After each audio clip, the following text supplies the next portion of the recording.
Tapi setidaknya ini adalah sebuah warisan besar ya. Nah, dan kalau anak muda milenial seharusnya melihat ini bukan sebuah benda, dilihat bendanya saja, tapi warisan pekerjaannya. Arti pengabdian ini sebenarnya bukan harus dengan tafsir yang sempit ya. Artinya begini, keris ini perlambang manusia ya. Kalau kita buka ya misalnya,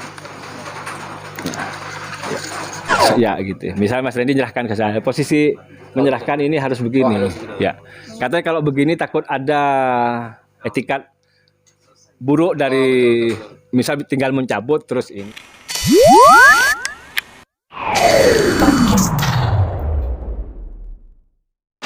Halo, assalamualaikum sobat RTV, masih di seputar keindahan ya kayak gitu. Masih juga di tempat rumah budaya ya, bisa dibilang seperti itu. Dan tentunya sudah bersama kita Kak Aye panggilannya. Gimana Kak Aye kabarnya? Alhamdulillah baik Mas Randy. Wah, ini gimana nih? Mungkin banyak yang masih belum tahu rumah budaya ini gimana? Apa sih? Apa sih gitu? Sebenarnya rumah budaya itu? Jadi rumah itu ya tempat tinggal ya. Tempat tinggal. Budaya itu kebiasaan atau semacam tradisi lah. Kalau yang dulu itu tradisi, ke arah tradisi yang kebiasaan yang disakralkan atau apa ya. Tapi budaya sekarang juga ada budaya baru dan segala macamnya. Nah, tapi ketika rumah budaya itu disatukan, saya berharap budaya kita ada sebuah rumah yang anak-anak itu tahu kemana arahnya untuk melestarikan, mempertahankan, sehingga sangat perlu ya. Bahkan tiap rumah itu ada peninggalan dari jejak tradisi warisan besar karya leluhur kita. Entah apa saja di situ. Nanti kita jelaskan hasil karya budaya bangsa kita nanti. Nah, kalau di sini speknya ke arah pelestarian keris. Keris ya. Keris khusus keris. Nanti ke arah batik. Banyak ya. Ke arah batik juga ke arah topeng dan yang lain-lain yang pernah ditinggalkan jejak tradisi oleh leluhur kita. Berarti sekumpulan ya kayak gitu ya? Ya. Keren-keren. Berarti kalau dari di sini sudah terlihat gitu ya banyak keris-kerisnya. Nah, ini ada yang mungkin temuankah atau buat semua? Ya, pertama gini. Untuk mendapatkan sebilah keris itu ada beberapa pintu atau jalan ya. Tapi yang jelas pertama itu adalah warisan ya. Jadi yang ditinggalkan oleh orang tua kita. Pertama dapat dari itu, dikasih orang tua atau mbah ya. Pertama jalan pertama ini. Iya. Kedua, biasa kalau menikah, mertua itu menitipkan sesuatu buat dititipkan. Sebagai ganti mertua untuk menjaga istri gitu. Itu kepercayaan sebenarnya. Nah, ketiga, bisa kita itu dapat dari pilihan kita sendiri. Setelah kita kenal keris-keris kita, oh saya ingin memilih pamor ini, bentuk ini, keris jenis ini. Nah, itu. Nah, keempat, bisa juga temuan.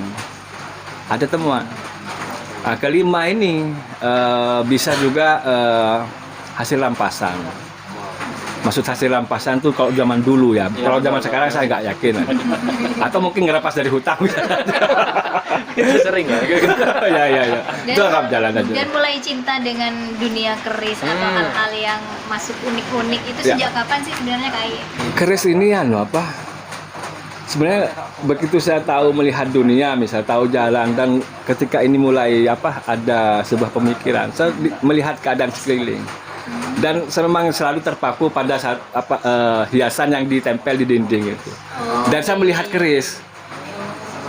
Saya masih kecil dulu dan mungkin juga karena keterbatasan informasi. Saya tidak terlalu banyak mendapat informasi tentang keris. Sampai akhirnya baru setelah saya kuliah itu sempat juga atau masih SMA ya, kalau ada orang jual keris di pinggir jalan, rasa penasaran itu muncul. Saya lihat, saya duduk, sampai pada batas ketika saya sudah selesai kuliah, saya ada di masyarakat ya, saya itu melihatnya begini, ada sebuah kesadaran yang mengembalikan saya bahwa ini peninggalan yang sangat luar biasa sebenarnya. Karena ternyata keris itu tidak hanya berupa warisan benda ya, atau senjata tajam atau hal-hal yang lain di luar itu. Tapi ada filosofi. Ya. ada ajaran tersembunyi yang keris itu ngajarkan gitu. Artinya sebenarnya leluhur itu terus ingin tersambung dengan anak cucunya meskipun jauh di generasi yang keberapa. Buktinya bahwa keris ini sampai mencapai ada yang usia ribuan tahun, ratusan tahun gitu. Kalau yang di sini sendiri keris-kerisnya itu gimana nih Kak? Biasanya kan gini, untuk anak-anak muda sekarang itu kan kalau sudah melihat keris itu mungkin ada yang beranggapan wah ini horor nih ya. Nah gimana tuh buat Kak Aye tuh? Jadi gini ya buat anak-anak adik-adik milenial ya, bahwa keris ini sebenarnya di samping sebuah warisan, sebenarnya titipan mereka juga. Artinya kalau berhenti di generasi saya nggak bisa mewariskan kepada anak cucu saya. Apa sebenarnya yang harus diwariskan? Di samping bendanya tadi adalah filosofi tadi. Jadi keris itu ada beberapa pintu ya untuk mempelajari keris. Keris ini membuka kita kepada masa lalu, sebagai pintu kita kepada masa lalu. Keris ini. Artinya kalau kita lihat keris, kita akan berbicara sejarah sebenarnya. Yang ada di kita itu tentang sejarah. Kerajaan apa, siapa yang megang, Prabu siapa, raja siapa. Akan ke arah sana. Ini dari sejarah aja, satu pintu sejarah. Kedua, dari teknologi. Keris ini dibuat dari apa bahannya? Dari besi. Sarungnya dari kayu. Dan ini lebih dalam lagi, kayunya jenis apa, besinya jenis apa, dan bagaimana mencampur besi-besi yang berbeda sehingga jadi satu bilah. Dan kok bisa ada warna yang berbeda, hitam dan putih. Itu namanya pamur di keris. Nah ini kan teknologi. Suhu mencapai berapa sehingga melebur besi itu. Bagaimana teknologinya, ini berkaitan dengan ilmu metalurgi sebenarnya. Ke arah itu. Nah, pintu ketiga ada yang senang secara tradisi. Cara juga mungkin ke arah fungsional. Misalnya keris ini berpamur ini bisa untuk ini, untuk itu. Terus ke arah seni juga. Seni itu karena ada keris yang berornamen dengan patung-patung atau lambang-lambang tertentu. Dan ukirannya sangat indah. Nah itu yang kalau kita bisa tertarik di pintu seni gitu. Yang kelima filosofi. Filosofi itu yang paling Nah, ajaran itu yang harus. Bahkan UNESCO menghargai keris kita heritage intangible karena itu warisan tak bendanya, bukan hanya warisan bendanya. Mungkin Kak Aye bisa nih kasih contoh ke Sobat RTV, mungkin ada yang paling unik nggak di sini? Bisa ditampilkan? Gitu, bisa. Saya ambil ya. Ini sambil lalu ini sebenarnya ada cara posisi membawa keris ya, meskipun ini keris sepuh ya. Jadi dia kayak bayi. Kalau membawa itu harus digendong. Maksud digendong tuh kita perlakukan dengan ini. Nah, digendong ini seperti ini. Jadi ada perlakuan cara pegang keris ya? Pegang keris. Nah perlakuan kayak gitu, maksudnya itu insting sendiri kah atau gimana sih? Ada semacam estafet ya, ilmu krisologi itu ada sanad juga, ada ilmu yang mengajarkan ya. Oke lah, seperti inilah. Ada dasarnya semua Ya, jadi dia itu senang kalau dipangku seperti ini senang. Nah, maksud senang itu yang mangku juga senang karena dia kayak apa ya? Keris ini senjata lah. bisa jadi dia lambang istri atau suami. gitu. Bahkan ada orang menikah dengan keris. Iya. Pernah dengar kan? Ya, karena itu mewakili dia, mewakili. Keris-keris kuno itu setiap satu keris lahir satu manusia. Lahir satu keris, lahir satu manusia. Ya, jadi bentuk keris itu menyesuaikan dengan anatomi tubuh manusia itu sendiri. Bahkan seorang pun memperkirakan yang sedang dikandung itu perempuan misalnya, atau laki-laki gitu. Karena tingginya daya sehingga dia dapat petunjuk gitu. Dan dulu kalau awal cerita keris ini adalah sebagai antena. Keris ini antena untuk mencari petunjuk sinyal. Jadi sama untuk mencari Tuhan bahasanya lah. Jadi bahan pamor itu dari meteor ya. Besinya dari pasir besi itu disebut Ibu Pertiwi. Yang pamor meteor itu Bapak Angkasa. Nah, ketika digabung ini perkawinan langit dan bumi. Langit dan bumi. Dan di sini ada ajaran dasar. Gimana nih? Oke. Kalau saya ngelihat keris itu begini ya. Pertama, keris ini kan apa ya? Seperti ini ya. Ini kan disebut keris harus ada sarung ya, ada hulu, ada mendak, ada warangka. Bahkan disebut curigo mancing warangka, warangka mancing curigo.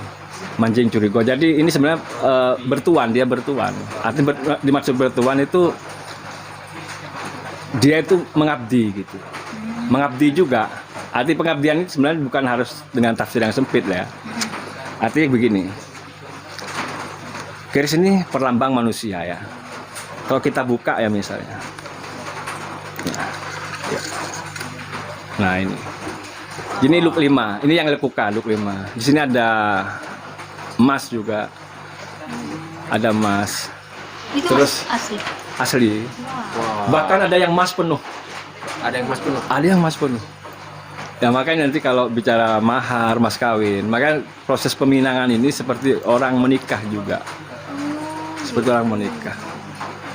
Dan tiap simbol ini ada pengertian. Oh, iya. Tiap simbolnya ada pengertian, masing-masing simbolnya ada pengertian. Nah, kenapa posisi keris itu juga selalu condong ya, menyudut. Dia mengajarkan kita untuk menghormati setiap manusia itu. Terus ada dua bagian dari bilah ini ya. Ini juga lingga dan yoni, atau artinya itu simbol kemakmuran. Jadi manusia tuh bisa makmur jika dia punya pasangan, berpasang-pasangan gitu. Oh, iya, iya, benar-benar. Semua ada filosofinya ya. Semua ada filosofi. Keren. Ini yang termasuk keris yang apa nih? Ini keris-keris peninggalan keraton. Iya, keris peninggalan. Tapi ada juga keris-keris baru. Nah, salah satu juga ini yang saya suka di keris ini ya. Ini ada sebuah filosofi yang hebat. Jadi peralihan agama itu juga mewarnai di keris ini. Jadi saya buka ya. Biasa ada tata krama itu buka keris. Nah, seperti ini ya. Oh begini ya. Ya, jadi kalau buka dia, ini yang dari ke atas, ini diam sebenarnya. Oh, oke. Kalau memasukkan, ini diam, ini masukkan. Oh, yang kanan berarti ya. Ya, kalau misal membuka ya, ini yang diangkat, ini posisi buka. Kalau memasukkan nanti ini diam, ini yang masukkan. Ini etika aja. Nah, ini keris dengan pamor lafal ini. Pamor apa ini? Bak kan? Oh iya iya. Bak. Nah, saya membaca ya pemikiran saya ada keris. Akhirnya keris ini diberi nama basmalah kan. Nah setelah dipelajari, saya pernah dengar satu ceramah dari seorang kiai ya. Uminya Al-Quran itu apa? Ibunya Al-Quran, Fatihah ya, Fatihah ya. Ternyata ibunya Fatihah itu ada lagi, basmalah. Oh iya, Basmalah. Nah, ibunya basmalah itu ada lagi, huruf ba itu. Oh iya. Paling dasarnya lah kayak. Nah huruf ba itu ada lagi ibunya, titik di bawah ini. Oh gitu. Jadi Allah informasinya itu yang disampaikan seorang ulama ya, iya. Jadi menciptakan semesta ini dari satu titik ini, sehingga jadilah semesta seperti ini. Nah artinya sebenarnya ini pesan yang dimaksud saya, yang ingin disampaikan ke generasi sebelum, ya seperti itu. Dan tiap keris punya tujuan. Ada yang kerejekian misalnya, ada yang untuk khusus tani, khusus berdagang. Nah, apakah itu sirik? Sebenarnya tidak juga. Simbol lah kayak. Itu maksudnya begini, tidak dipungkiri kan manusia itu terbagi kan. Artinya ada yang bertani, ada yang bernelayan. Ada yang jadi pegawai, tentara, dan segala macam. Karena keris itu karakter juga. Dan keris ini dibikin oleh orang-orang yang memang ada di posisi itu. Keris pemimpin ada juga. Artinya ini bukan percaya pada kerisnya ini, tapi keris itu membagi pada kelompok kasta lah. Kalau di Hindu kasta ya. Iya. Kasta, seperti itu Mas Randy ya. Jadi keris itu nyata bahwa ini keris adalah bagian dari kehidupan ini sendiri. Simbolisnya gitu ya. Jadi untuk milenial, bukan kita ini juga ketika keris ada hantu atau hadam. Benar-benar. Itu sebenarnya gini, saya lebih mengatakan karena tujuan keris ini diciptakan untuk melindungi, bukan untuk menakut-nakuti.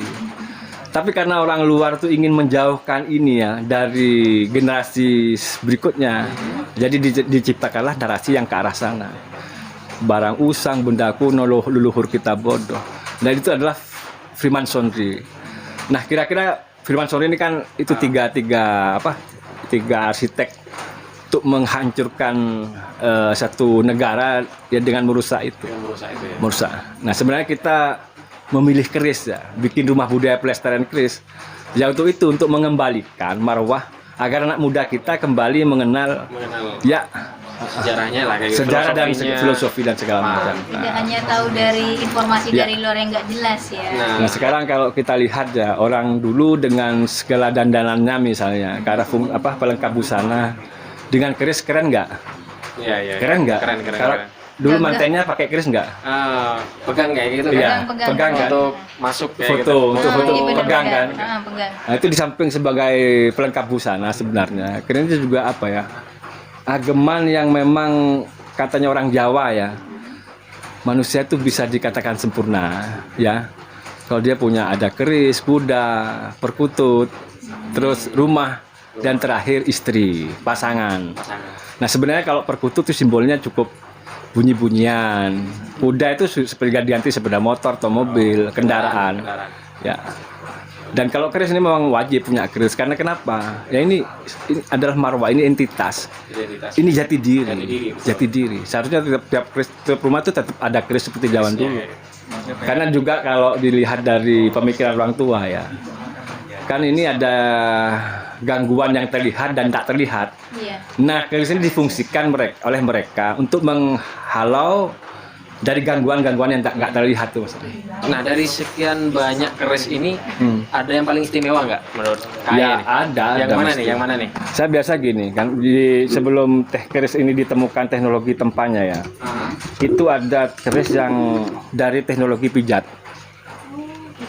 Jadi pijat keris itu pakai tangan, Buatnya? teknologinya pakai teknologinya? tangan. Iya, Oh. teknologinya.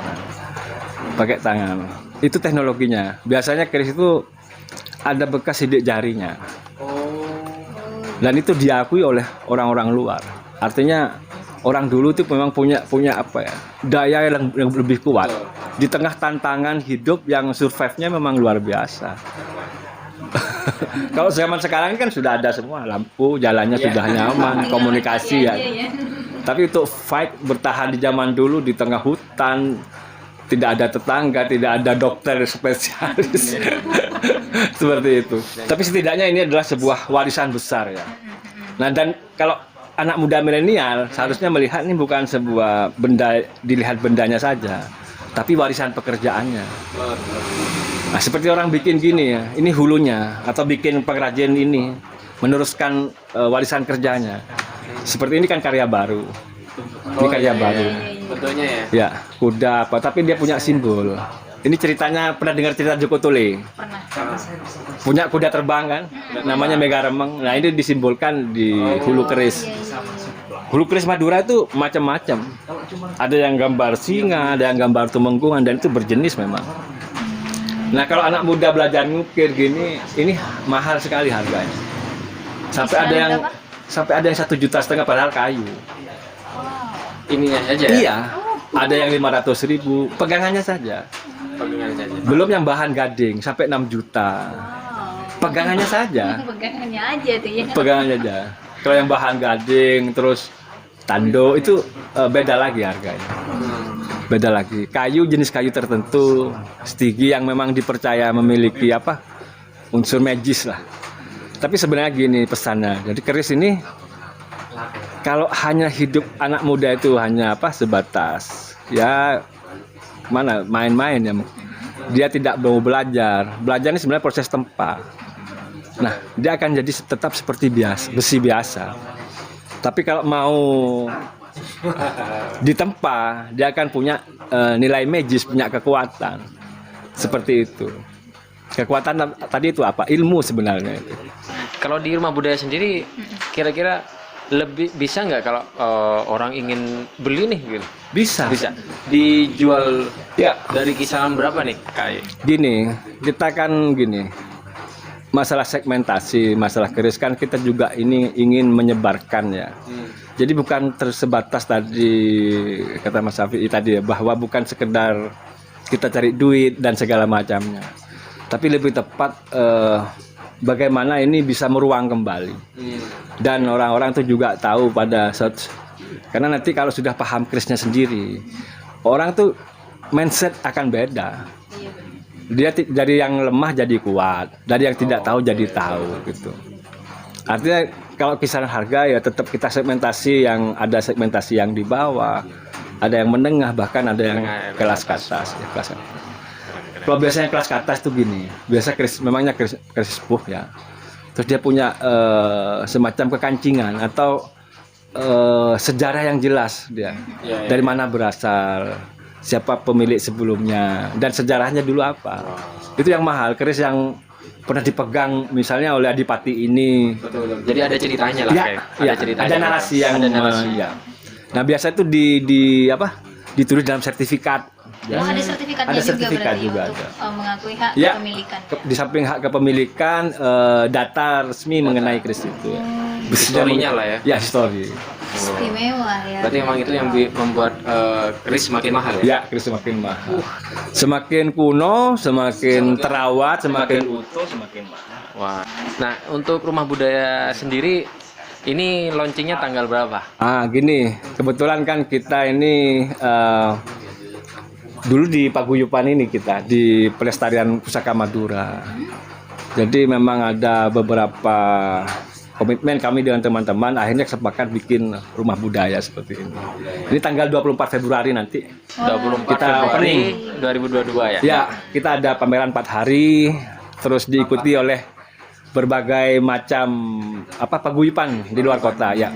Untuk alamat di mana nih? Mungkin masih belum ada yang penasaran. Oke, untuk alamat Jalan Nugroho, Gang 1 nomor 7, Rumah Budaya Pelestarian Keris Pamekasan. Masih tahu ya, banyak yang sudah tahu nih.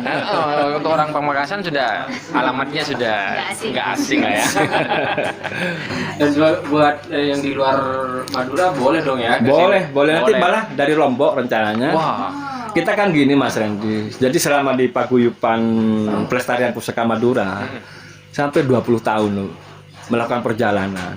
Tapi ada satu cerita yang sangat menyentuh ke saya itu. Awal saya kenal keris. Oh, gimana? Saya dulu kan di entertain ya. Oh iya. Saya dulu pelaku showbiz yang murni memang entertain murni memang. Entertain. Satu saat ketemu teman di Jakarta di event di GCC, terus sempat nawarkan hal yang asing ke saya. Saya tahu keris katanya. Oh ya Mbak, nanti gini. Nah, menjelang kurang berapa hari event, saya memang ada satu hal yang memang unik. Saya mimpi didatangi Founding Fathers Bapak bangsa ini. Iya, saya mimpi Pak Karno waktu itu sama kuda hitam ada di depan rumah. Dan saya belum bisa mengartikan mimpi itu setelah baru berapa hari setelah saya terbangun. Baru bisa mengartikannya. Karena memang kejadian itu luar biasa, sampai hari ini saya ingat betul detail mimpi itu. Jadi setelah 3 hari ada telepon dari Jakarta. Saya ternyata udah ditunggu panitia katanya. Iya betul. Sampai ini Mas, saya alasan nggak punya duit karena nggak kenal panitia. Dia kirim duit untuk tiket pesawat Karena hari Rabu saya harus di Jakarta, udah ketemu dia. Oke, akhirnya kita berangkat, kita ditunggu. Kebetulan saya punya teman pas pampres. Saya minta dijemput, tidur di rumahnya. Saya cerita alasan ke Jakarta karena ada acara, dia kaget. Karena undangannya juga udah masuk di waktu itu di RI 2 gitu. Nah, ternyata gini Nggak tanggung-tanggung ya. saya disuruh jaga keris di pameran besar tahun 2006. Gimana waktu itu kemasannya kan? Ya itu waktu itu ya saya bingung karena disuruh jaga keris yang harganya miliar. Bukan hanya ratusan juta, miliar. Miliaran ya. Buat gantiin aja nggak ada. Saya bingung, saya suruh jaga keris yang harganya ratusan juta sampai yang masterpiece-nya itu 5M. Tapi saya ikut aja waktu itu. Saya tanggung jawab penuh karena bangun tidur harus ngecek. Mau tidur tuh ngecek barang itu. Karena tanggung jawab. Nah, tapi waktu ngecek pameran yang saya jaga ini adalah hasil serapan saya selama ikut pameran kemana-mana. Dan sekarang saya adopsi, saya adakan di kota saya sendiri. Nah ternyata ada tulisan kecil yang membuat saya sangat Mas Arendi, sangat merasa malu dan tertampar lah. Tulisannya sederhana, karya Madura. Main ke meja sana, karya Madura. Nah selama ini saya berpikir, kok saya nggak tahu bahwa Madura menghasilkan karya yang sedemikian hebat. Dengan harga yang nggak main-main Ya, ya. akhirnya satu saat karena master keris waktu itu ya, master kerisnya itu Bapak Haryono Guritno.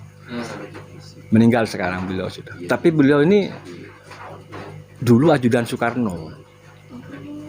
Nah, saya menemukan benang merah itu di situ. Oh iya, dari mimpi. Dari mimpi itu. Iya. Dan waktu dalam 3 hari saya bisa menyerap apa yang dimaksud estafetnya dari Soekarno ke Pak Haryono Guritno sebagai ajudan waktu itu untuk menyuruh mengopeni budaya. Ternyata budaya ini benteng terakhir dari bangsa ini.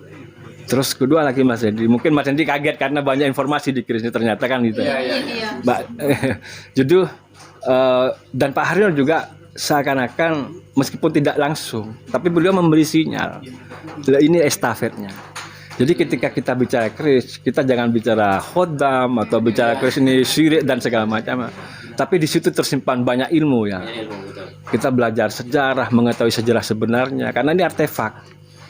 Kita tahu pada tradisi, kita tahu pada filosofi, teknologi lagi, mengenal jenis besi, nyampur jenis besi.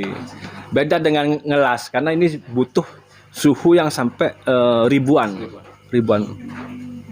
Begitu saya tangkap, saya merasa waktu itu ya, lihat dari Jakarta, kan waktu itu acaranya di Menara BCA, Tower BCA tuh.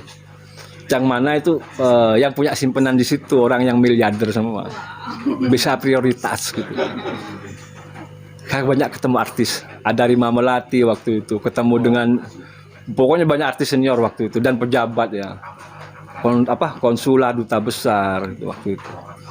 Nah di situ saya nangkap, wah saya melihat Madura itu ibaratkan satu gunung besar yang belum saya pernah daki, gunung tinggi.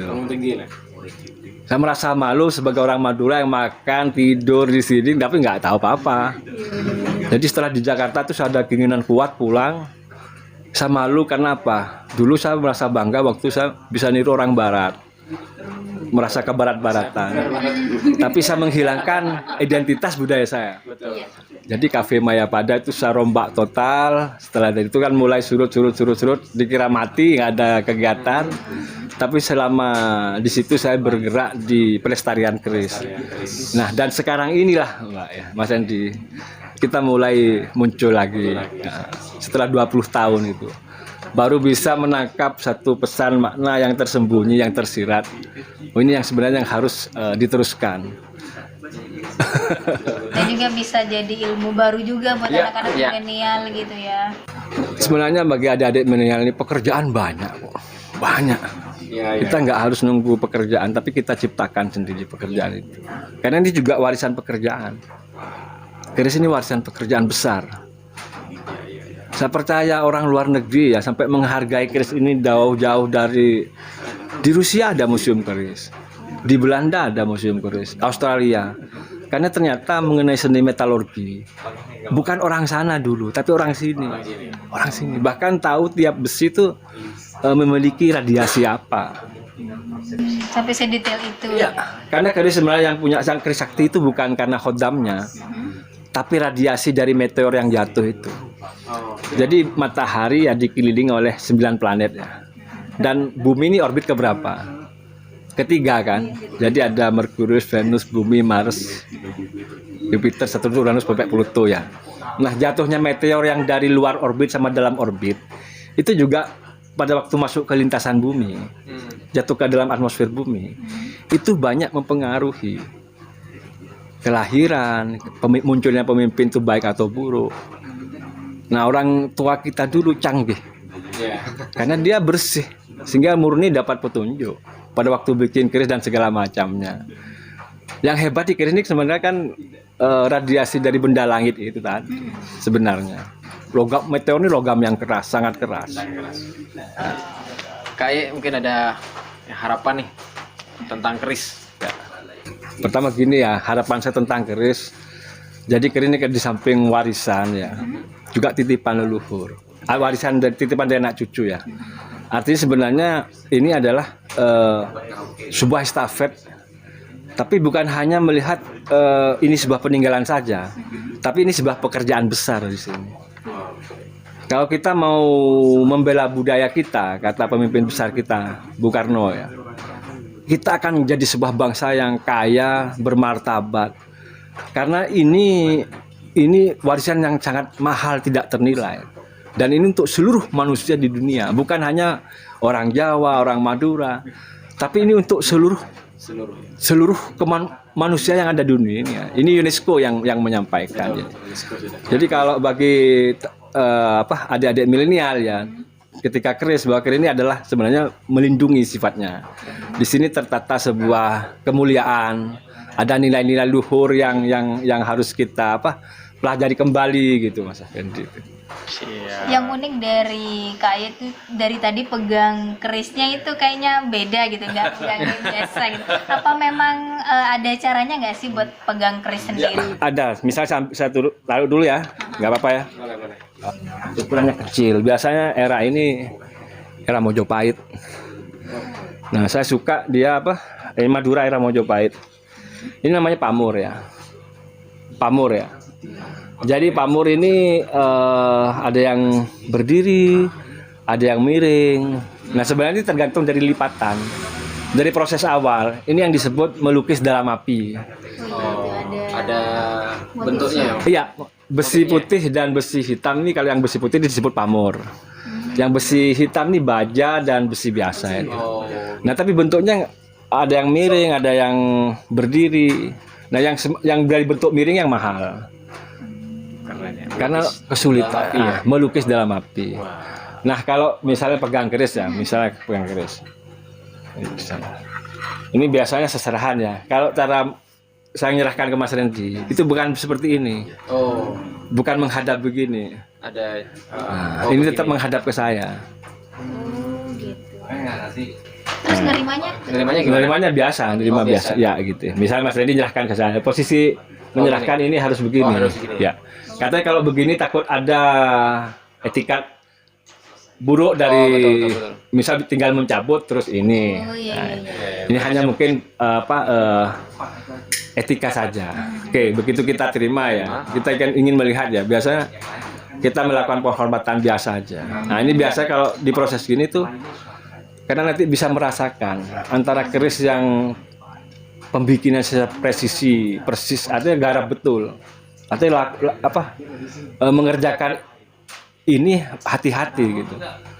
Nah, termasuk membuka gitu. Nah, buka. Jadi kalau buka itu posisinya ya, hadapkan ke atas. Ya. Tangan ini gini. Ya, kayak buka pistol aja gitu. Ya, oke. Jadi kita buka gini. Kalau buka ini diam, ini tarik. Ini membuka. Nah, kalau memasukkan ini diam, ini kita masukkan. Ya, kita masukkan.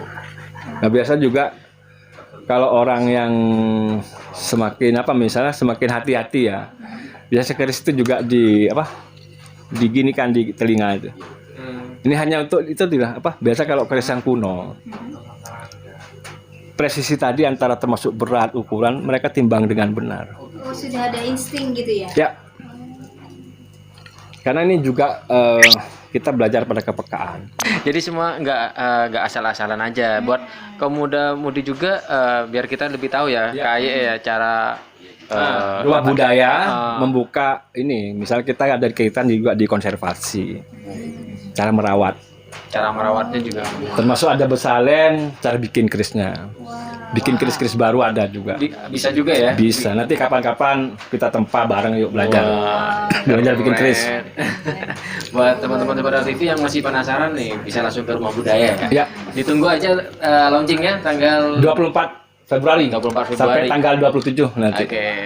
Dan pastinya kita sudah banyak sedikit mengenal tentang keris nih. keris. Iya. Yang awalnya mungkin nggak begitu kita peduli gitu ya, sekarang kita boleh deh melirik gitu. Dan Iya. Bahkan nanti gini Mbak ya, Gimana? kita mengadain lomba fotogenik tentang pemuda milenial dengan keris. Wah, ya benar-benar Cocok tuh, cocok cocok tuh, tuh. pas banget tuh. Iya. Boleh dandan apa saja, Bebas lah kayaknya. bebas. Wah, iya keren. Keren. Oke, terima Siap. kasih buat Kak Aye ya sudah berbagi informasi. Ini kita sudah ilmunya sudah banyak banget nih soal keris ya.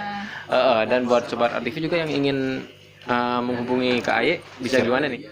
Langsung aja main ke sini. Langsung aja main ya di alamatnya ya. Gitu ya. Oh, Jangan buat sungkan-sungkan teman-teman gitu ya, Pamekasan. Kak. Siap.